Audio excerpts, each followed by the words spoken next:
तुम पहले से डरे हुए हो और उसके बाद तुम अपने दोस्त को फोन करते हो और पूछते हो कि तेरी कितनी पढ़ाई होगी, और तुम्हारे दोस्त बोलते हैं कि मैं तो 10 घंटे पढ़ रहा हूँ, 12 घंटे पढ़ रहा हूँ, 13 घंटे पढ़ रहा हूँ, जिससे कि तुम्हें और डर लगने लगता है। तुम्हें यह लगने लगता है कि सच में तुम एग्जाम के अंदर अच्छा स्कोर करके आ भी पाओगे या नहीं आ पाओगे। सो हाय एवरीवन, मेरा नाम है प्रशांत और आज की वीडियो किसी भी स्टडी टिप या फिर स्टडी स्ट्रैटेजी के ऊपर बिल्कुल नहीं है। आज तुमसे बस एक 1-to-1 बात करनी है यार। मुझे अपना बड़ा भाई शायद तुम मानते होगे और उस बड़े भाई के नाते ही आज तुमसे बात करने आया हूं।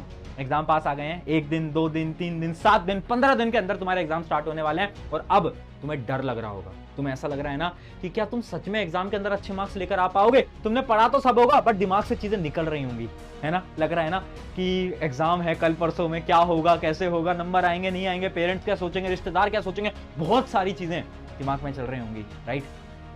आगे आने वाली इस वीडियो के 9 से 10 मिनट ध्यान से सुनना, सारी प्रॉब्लम खत्म हो जाएंगी।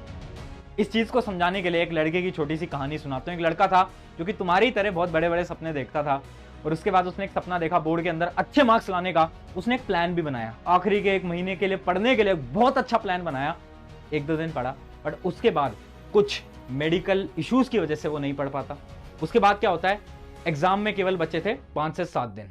अब उसके पास 2 रास्ते थे, या तो वो गिव अप कर दे या तो वो मान ले कि ठीक है यार मेरी हेल्थ खराब थी, बहुत सारे रीजंस थे जिसकी वजह से मैं नहीं पढ़ पाया, या फिर उसके पास दूसरा रीजन था कि हर किसी को गलत प्रूव करके दिखाए और अपना बेस्ट लगा दे जितना भी टाइम बचा है, चाहे उसके अंदर उसके अच्छे परसेंटेज आए ना आए फर्क नहीं पड़ता, बट एटलीस्ट अपना बेस्ट लगा दे।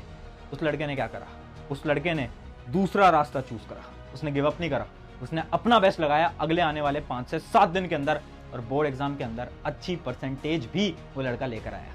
ये कहानी मेरी खुद की है, आपके अपने प्रशांत भैया की। और ये कहानी आज मैं तुम्हें इसलिए सुना रहा हूं क्योंकि बहुत सारे तुम्हारे मन में डाउट्स चल रहे होंगे। देखो, जिंदगी में हमेशा तुम्हारे पास 2 रास्ते होते हैं, 2 ऑप्शंस होते हैं। पहला ऑप्शन ये बोलता है कि छोड़ दे, गिव अप कर दे। सबसे आसान रास्ता है गिव अप करना। आज तुम गिव अप कर सकते हो, तुम्हारे पास रास्ता है। खुद को तुम बहुत सारे रीजंस दे सकते हो, ठीक है कि ठीक है यार मेरे तो ना ये फाइनेंशियल कंडीशन अच्छी नहीं थी, मेरे तो पेरेंट्स ने मुझे अच्छी कोचिंग में नहीं डाला, मेरा तो ना ये हो गया था, हेल्थ इश्यूज हो गया था, बहुत सारे रीजंस है, हार मान सकते हो। बट एक और रीजन है जो कि तुम खुद को बोल सकते हो कि यार गिव अप नहीं करूंगा, जितना समय है, जितना समय बचा है उसमें अपना बेस्ट लगाऊंगा या लगाऊंगी, फिर चाहे कुछ होता है, मार्क्स आए ना आए फर्क नहीं पड़ता, अपना तो बेस्ट लगाएं, अपनी तो जी जान लगाएं। कौन सा रास्ता चूज करना चाहते हो, डिसीजन तुम्हारा है यार। मुझे पता है एग्जाम बहुत पास है और तुम्हें लग रहा होगा कुछ नहीं हो सकता, बट मैं फिर से बोल रहा हूं बहुत कुछ हो सकता है। जितना समय बचा है उसमें बहुत कुछ किया जा सकता है। तुम्हें बस मेहनत करनी पड़ेगी, चाहे 1 दिन है 2 दिन है फर्क नहीं पड़ता, मेहनत करनी पड़ेगी। बट बहुत सारे स्टूडेंट्स पूछते हैं कि भैया बट हमें ना डर लग रहा है। तो मैं पूछता हूं किस बात का डर, रिजल्ट का डर। रिजल्ट का डर लग रहा है ना, रिजल्ट कैसा आएगा, क्या होगा क्या नहीं होगा। मेरे दोस्त एक बात बताओ, तुम्हारे पेरेंट्स आज के समय पर महीने के कितने भी पैसे कमाते हो, चाहे 10,000 20,000 1 लाख 2 लाख 5 लाख 10 लाख जितने भी कमाते हो, बट जिस दिन तुम खुद की मेहनत से 500 रुपए भी कमाओगे ना, उसकी वैल्यू तुम्हारे लिए बहुत ज्यादा होगी या नहीं होगी। खुद की मेहनत की 500 रुपए कितने ज्यादा वैल्यूबल होंगे ना तुम्हारे लिए। सिमिलरली ये जो रिजल्ट है ना, ये तुम्हारी खुद की मेहनत का है यार, ये तुम अपनी मेहनत से अपनी पढ़ाई से लेकर आने वाले हो, तो डर किस बात का यार, खुद का रिजल्ट है ना। अब बहुत स्टूडेंट्स ये भी पूछेंगे कि भैया हमारा तो ना पढ़ने का मन ही नहीं करता, बहुत मेरे दोस्त हैं वो तो बहुत पढ़ लेते हैं, वो ये कर लेता है वो ये कर लेता है। मेरे दोस्त, तुम्हारा पढ़ने का मन नहीं करता ना, ये तो बहुत अच्छी बात है। एक बात समझा, जिसका पढ़ने का मन कर रहा है वो क्या कर रहा है, वो पढ़ाई कर रहा है और वो क्लास के अंदर टॉप कर दे रहा है। कोई अलग चीज नहीं है, कोई नई बात नहीं है, बहुत आसान है। बट एक वो स्टूडेंट जिसका पढ़ने का मन नहीं कर रहा बट फिर भी वो अपने मन के खिलाफ जाकर, माइंड के खिलाफ जाकर पढ़ाई करता है और मार्क्स ज्यादा अच्छे नहीं भी लेके आता, बट एटलीस्ट वो पढ़ाई करता है और मेहनत लगाता है। अगर तुम इतना भी कर लेते हो ना, इसका मतलब क्या है, तुम हो रियल टॉपर। रियल टॉपर वो नहीं है जिसका पढ़ने में मन कर रहा है, वो पढ़ाई करे जा रहा है करे जा रहा है करे जा रहा है, अरे 98 99 लेकर आ जाता है, वो टॉपर नहीं है। रियल टॉपर तुम बन सकते हो। कैसे? तुम्हारा पढ़ने का मन नहीं करता, मन को मनाओ, मन के खिलाफ जाओ और बोलो यार नहीं यार, 1 से 2 दिन 3 दिन 4 दिन 5 दिन है, पढ़ना है, करना है, मेहनत लगानी है, मन के खिलाफ जाओ। जिस दिन तुमने इस मन को कंट्रोल कर लिया उस दिन तुम रियल टॉपर बन जाओगे। फिर चाहे तुम्हारे मार्क्स 70 रह जाए, 80 रह जाए, 50 रह जाए, फर्क नहीं पड़ता, बट असली टॉपर तुम बन जाओगे जिस दिन तुमने इसको कंट्रोल कर लिया। तो सारी कहानी यहां से चलती है। और यार तुम अपने पेरेंट्स से क्यों इतना डरते हो, भैया पेरेंट्स क्या सोचेंगे, भैया क्या होगा, अगर भैया रिजल्ट नहीं आया तो पेरेंट्स रिश्तेदार सब डिसअपॉइंटेड हो जाएंगे। मेरा एक सवाल है, रिजल्ट किसका है, उनका है तुम्हारा? तुम्हारा? तो तुम्हें इतना ज्यादा फर्क क्यों पड़ रहा है भैया? क्योंकि पेरेंट्स ना बहुत डांटेंगे, उनकी बहुत ज्यादा एक्सपेक्टेशंस हैं। मेरे दोस्त, तुम्हारी पेरेंट्स की पता है क्या एक्सपेक्टेशन है? कि तुम जिंदगी में मेहनत करना सीख लो, मेहनत करना सीख लो। आज के समय पर अगर मैं याद करूंगा अपने बोर्ड्स के दिन, तो उस समय पर मुझे बड़ा ही टेंशन होती थी, बट आज मैं देखकर हंसता हूं, क्योंकि उस समय से मैंने मेहनत करना सीखा। टेंशन बहुत हुई, बट वो जो फेज होता है ना, ये आखिरी के जो एग्जाम का टाइम होता है, इससे मैंने मेहनत करना सीखा। और जो तुम्हारे पेरेंट्स है वो कुछ ज्यादा नहीं चाहते, वो बस इतना चाहते हैं कि तुम मेहनत करना सीख जाओ, फिर चाहे तुम्हारे नंबर कम रह जाएं। मैं गारंटेड बोल रहा हूं, आज तुम्हें चीज समझ नहीं आएगी, आज से 3-4 साल बाद तुम बोलोगे बात तो एकदम सच थी। ये हो गई इंपॉर्टेंट चीज। अब ध्यान से सुनना, आखिरी का टाइम है, शायद 1 दिन 2 दिन तुम्हारे एग्जाम ऑलमोस्ट स्टार्ट होने वाले हैं। कुछ चीजें बता रहा हूं, उन चीजों को बिल्कुल फॉलो करना। अगर आपने ये चीज, एक साइकिल बताने वाला हूं, इस साइकिल को फॉलो करा, मार्क्स 10 से 15 इंक्रीज होंगे ही होंगे। एक साइकिल दिखा रहा हूं, ध्यान से देखना। ये एक पूरी की पूरी साइकिल है। इसका पहला स्टेप है रिवीजन। देखो आखिरी का टाइम है, एक काम करना है, रिवीजन।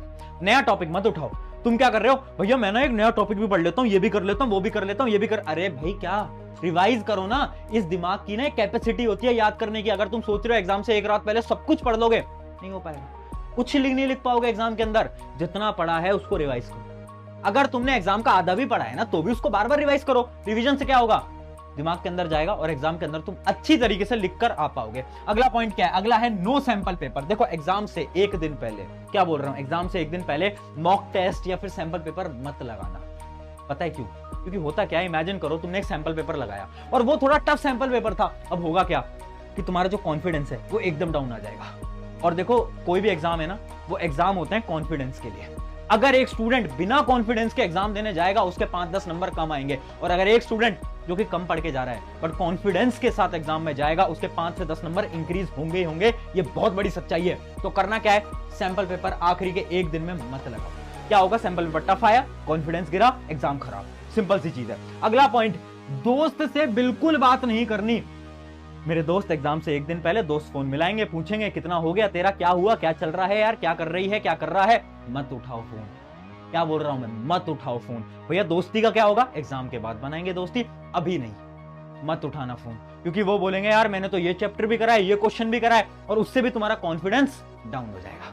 कॉन्फिडेंस का गेम है सारा, याद रखना। अगला पॉइंट क्या है? अगला पॉइंट है स्टे अवे फ्रॉम फोन। इस समय पर अपने मोबाइल फोन से 1 दिन के लिए, 2 दिन के लिए थोड़ी दूरी बना लो यार, ठीक है?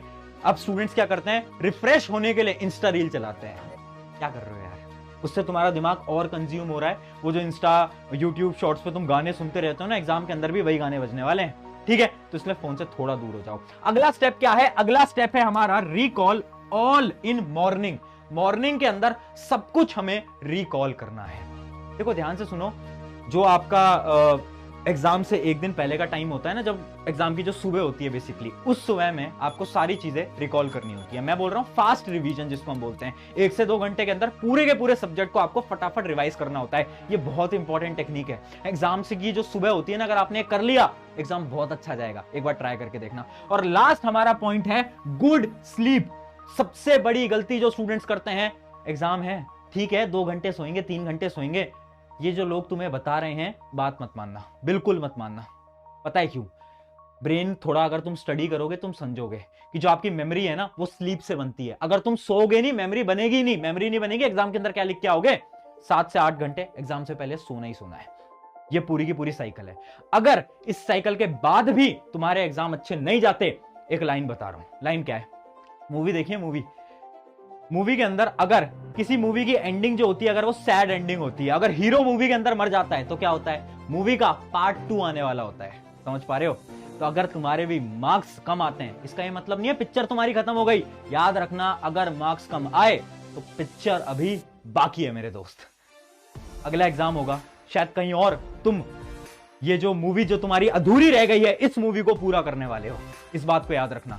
तो खुद से कभी भी ये मत सोचना कि मेरे तो नंबर कम रह गए, क्या होगा क्या नहीं होगा। इस साइकिल को फॉलो करो और दिमाग के अंदर डाल लो कि this exam will be best exam of my life. Exam hall में जाओगे ना, खुद से पहले बस एक बार ये बोल के जाना। वॉशरूम के अंदर कहीं पर भी तुम जा रहे हो, उससे एक बार खुद से बोल लेना this exam will be best exam of my life. बस खुद से बोलते चलना है। जब तक एग्जाम नहीं हो जाता, खुद से बार बार दोहराते चलना है।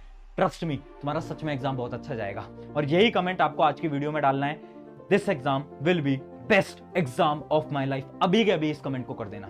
शुक्रिया एवरीवन, मेरा नाम है प्रशांत। आई होप कुछ आपको सीखने को मिला होगा and all the best for your exams. I hope तुम सबके सब एग्जाम के अंदर फोड़ के आने वाले हो। Take care.